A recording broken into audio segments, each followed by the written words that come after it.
Hey guys, welcome back to this channel. In this video, I will be showing you guys how you can use the shape builder tool.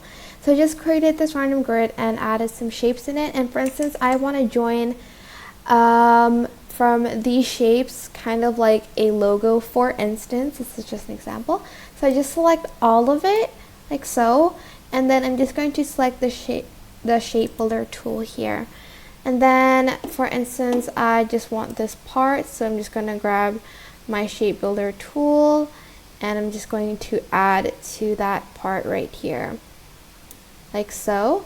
For instance, this is a shape and I want to like add more to the logo. For instance, I'm just going to grab this tool right here and get all of it in like so.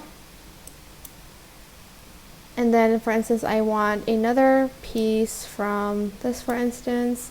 I can just add that to the shape.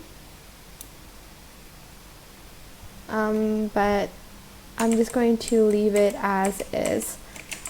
And then once you're done with the shape you want, just grab the shape and get it out of the grid, select everything, and just delete it. And here you have like the shape that you created using the shape builder mode tool, yeah. And that is pretty much it for this video. I hope it was helpful for you guys.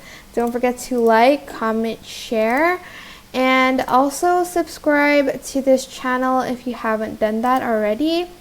If you have any questions, just leave it in the comment section down below, and I will try my best to answer them all for you. Yeah, thank you so much for watching. Bye.